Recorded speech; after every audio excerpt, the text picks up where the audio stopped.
పారగన్నా మీ అమ్మ శారద నువ్వు లేక ఎక్కెక్కి ఏడ్చేనా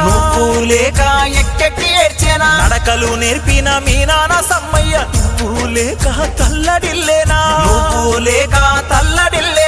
అడువాల ఇంటిలో చీకట్లు మిగిలించి కన్నవారిని వదిలేసి వెళ్ళినావా